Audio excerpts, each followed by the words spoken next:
교수님, 우리가 내 손 안에 모든 게 있다 막 이러잖아요. 그래서 정말 손 안에 재물복을 타고나는 사람이 있는지, 또 아니면 내가 재물복을 만들 수도 있는지, 어떤 사람들은 손을 막 이렇게 일부러 성형을 한대요. 그런 얘기도 들었거든요. 재물 많이 모으려고. 그래서 그 얘기를 오늘 좀 해주세요. 예.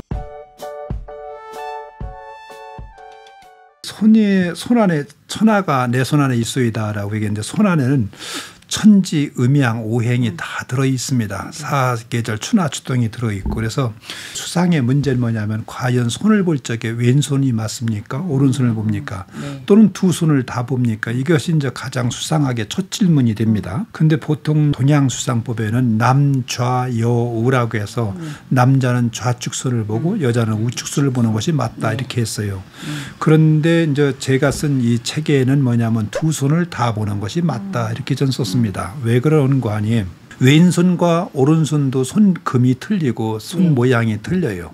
심지어는 지문도 틀립니다. 이렇게 동그랗게 손끝머리는 지문도 틀려요. 왼손과 오른손의 차이가 많이 난다는 것은 왼손은 선천적인 선천명을 얘기하고 있고 선비손이기 때문에 사용하지 않은 손이니까, 오른손은 현실적인 것을 얘기하고 있고 후천명을 얘기한다고 봐야 되죠.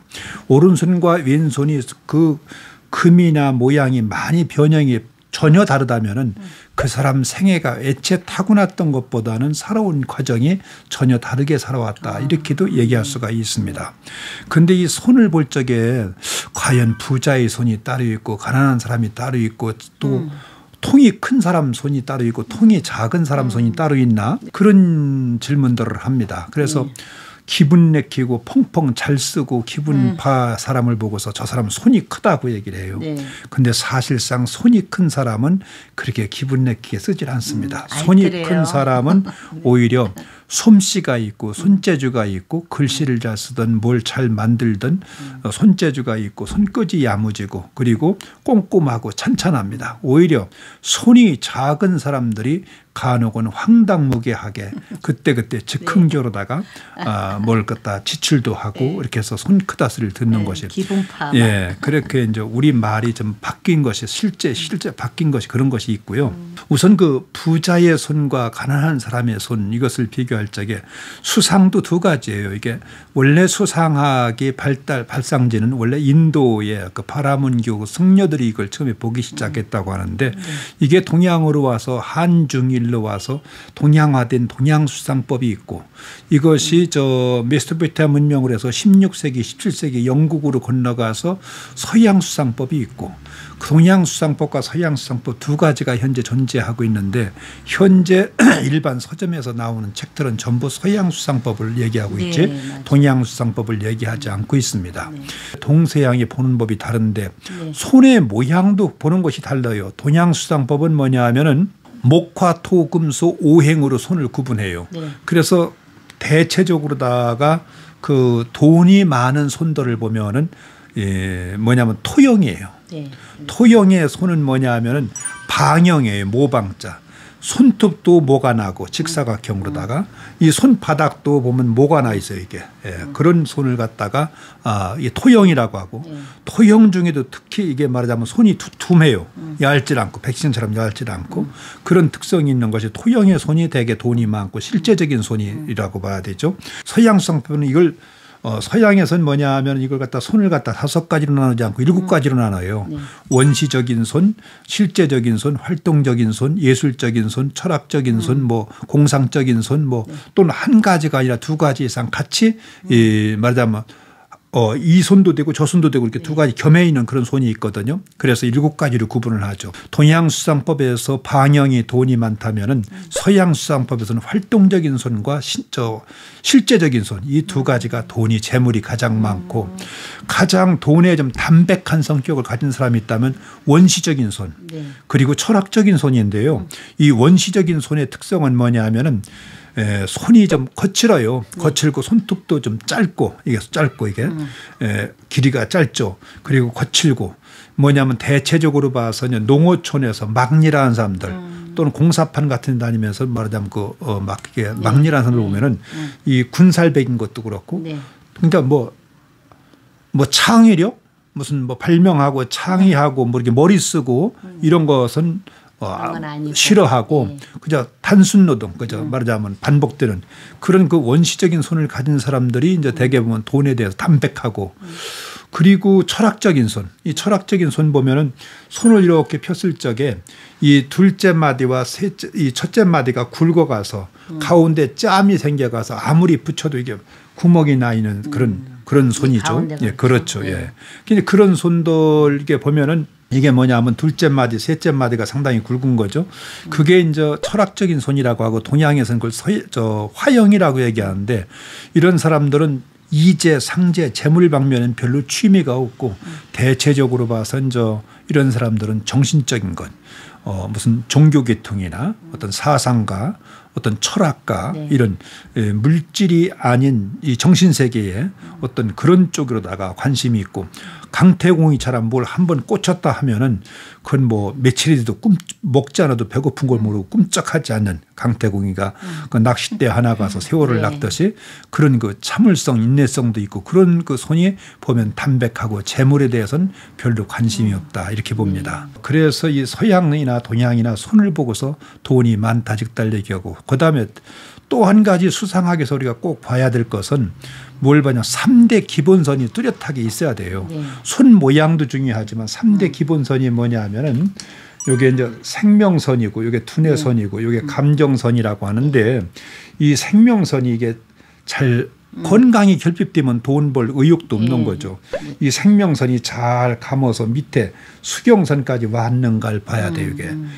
이게 설령 왔다 하더라도 중간에 끊어졌다든가 중간에 소명이 생겼다든가 중간에 쇠사슬처럼 꼬여 있다든가 하면 그것도 방해선이 있으면 그것도 안 되는 것이고 그다음에 이 두뇌선이 가운데 이 두뇌선이 보통은 네 번째 손가락까지는 와야만이 이게 되지 이걸 지나지 못하고 짧게 이게 세 번째 손가락에서 끝난다면은 잘못하면 IQ가 두 자리 숫자가 되는 수도 있다는 네. 거죠.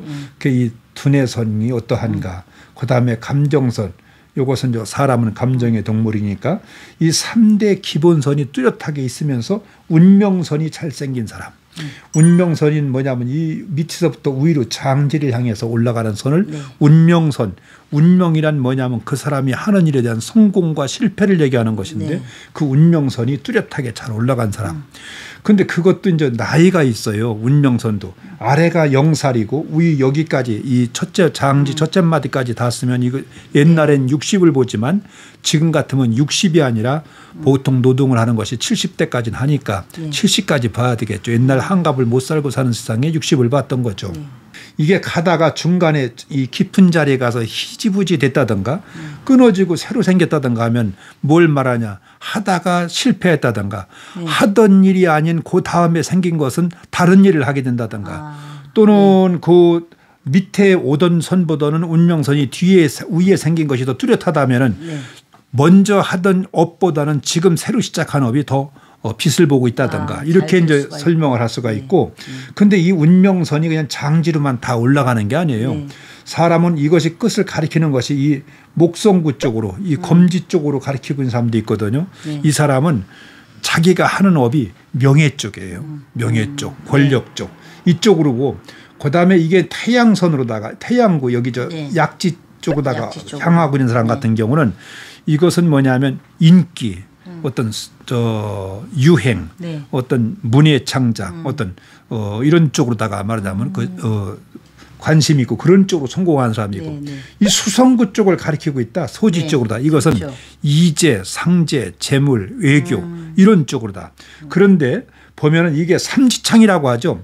운명선이 이렇게 하나가 올라가는 데서 가지가 소지 쪽으로도 가고 입작 저 목성구 쪽으로 갔다. 이것은 뭐냐면 명예와 권력과 재물을 같이 가지고 있는 그런 사람의 손이라고 봐야 되죠. 또는 이 운명선이 이 첫째 마디를 지나서 둘째 마디까지 올라간 사람도 있어요. 이것은 천하를 휘어잡을 손이라고도 얘기를 합니다. 그래서 이 손이 어떤가에 따라서 이게 명예 쪽이냐 재물 쪽이냐 이렇게 봐줘야 되지 않겠나 그렇게 봅니다. 예, 그렇게 하고 무엇보다도 이 월구가 튼튼해야죠. 여기 이 엄지구가 일단 건강이 최고. 예, 그래야 돈을 버니까. 그래서 이 생명선이 그냥 반드시 이렇게 내려간 것보다는 안으로 이렇게 휘 감아서 이렇게 돌아가야만이 여기가 넓어지죠. 여기는 심폐기능이거든요. 심폐기능이기 때문에 여기가 탄력이 있고 여기가 넓고 여기가 잘생겨야만이 체력이 뒷받침돼야만이 삶의 생의 의욕도 있고 열심히 뛰어댕기고 돈도 벌게 마련이고 그렇죠. 예. 동정심도 있고 예. 신용도 있고 자기가 미래를 보고 사니까 꿈을 가지고 사니까 꿈이 없는 사람은 신용도 지키려고 하질 않거든 보면은요. 예. 또 손가락의 길이도 중요해요. 이 손가락이인데 오지를 가지고 있는데 5손가락을 가지고 있는데 이게 이제 손가락 이름이 엄지라고 하는데 엄지가 아니라 모지라죠. 모지. 위에 마디가 아버지고 가운데 이 밑에 마디가 어머니죠. 왜 아버지냐면 손톱이 있는 부위가 딱딱하고 견고하니까 무기가 아니에요. 이게 우리가 어떤 도구가 없을 때 그렇기 때문에 여기가 양이고 여기가 부드러운 데가 음으로 봐야 되고 그다음에 이 5손가락이 한날 한시에 엄마 뱃속에서 만들어졌는데 왜 길고 짧은가 하니 이게 춘, 하, 추, 동, 사시거든요. 태양의 기운이에요. 봄, 여름, 가을, 겨울. 봄엔 해가 짧고 여름엔 길고 춘추분이 같고 겨울철엔 해가 아주 짧다는 얘기죠. 그래서 마디가 3마디씩이에요. 이게. 입춘부터 시작해서 이게 1월, 2월, 3월이죠. 음력으로. 입하부터 시작해서 4월, 5월, 6월이고 입주부터 시작해서 7, 8, 9월이고 입동부터 시작해서 10월 동지 섣달이란 말이죠. 그래서 12달이 되는 거예요. 이게요. 그리고 4개는 춘, 하, 추, 동, 사 계절이고 그러니까 태양의 길이죠. 그런데 대개 보면은 재물은 뭐냐면 이 소지예요. 작은 새끼손가락이거든요. 이게 자식만 보는 것이 아니라 뭘 보느냐 여긴 재물을 보는 자리거든요. 그런데 대개 보면은 이 소지가 이 약지의 3번째 마디까지 올라온 것이 보통 평균이에요. 그런데 이걸 쫙 폈을 적에 3번째 마디에 다다르지 못한 사람이 있어요. 이것은 재물 쪽엔 좀 별로 담백하게 생각한 사람이라고 봐야 되고 이것을 지나친 사람도 있어요. 더 올라온 사람도. 이것은 돈에 대해서 어느 정도 많이 타고난 사람이라고도 볼 수 있죠. 그래서 이 소지가 어떠하냐 이것도 재물하고 관계가 있고 그다음에 이 자리 이 천문 감정선 밑에 소지 밑에 이 자리가 동양수상법으로는 곤궁이 되고 서양수상법으로는 여기는 수성구예요. 이 수성구가 넓으냐 좁으냐 발달이 됐느냐 되지 않느냐 어떻게 발달되고 안 되는 걸 아느냐 여기가 넓고 좁은 것이 다 똑같지 않냐 안 그래요. 이 천문 감정선이 시작한 것이 밑에서 시작했냐 위에서 시작하냐 사람에 따라 달라요. 그리고 이 부위가 말하자면 눌러서 탄력이 있고 발딱발딱 일어나고 기색이 좋다면은 지금 현재 영업 상태가 잘 되고 돈도 잘 들어가고 그런 것이다 이렇게 보는 것이죠. 그리고 이제 동양수상법으로 보면 거기가 곤괴니까 곤은 땅이니까 토지 문제 뭐 부동산 문제 이런 쪽으로다가 괜찮다 이렇게도 볼 수가 있는 것이죠. 그래서 이 손가락의 길이 손의 금 그다음에 손의 모양 이런 걸 보는 것이죠.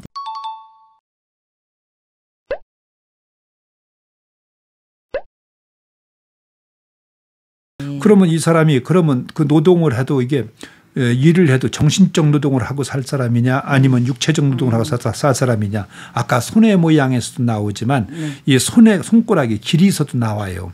이 손가락이 첫째 마디와 둘째 마디 사이가 정이고 둘째 마디와 이 셋째 마디 사이가 의고 끝에가 지거든요. 지의 정이거든요. 이게 지의 정. 대개 보면은 이 지가 끝마디가 다른 사람에 비해서 길쭉길쭉한 사람들이 정신적인 노동, 지혜 지자거든요. 슬기로울 지자. 그리고 이 첫째 마디가 발달된 사람들 보면 여기가 이 발달된 사람들 보면은 이제 육체적인 단순적으로 이제 세상을 살아가고 사랑을 해도 뭐 로맨틱하게 이런 사랑이 아니라 한마디로 얘기해서 육체적인 사랑. 그게 다 안 좋고. 그렇게 사는 거죠. 말하자면. 그러니까 손가락에 이 마디 길이 가서도 그 사람이 이게 어떤 일을 하고 있는 사람이냐 이런 걸 또 얘기할 수가 있을 겁니다. 아마. 이민년 2022년도 풍수 달력과 풍수 다이어리를 만들어서요.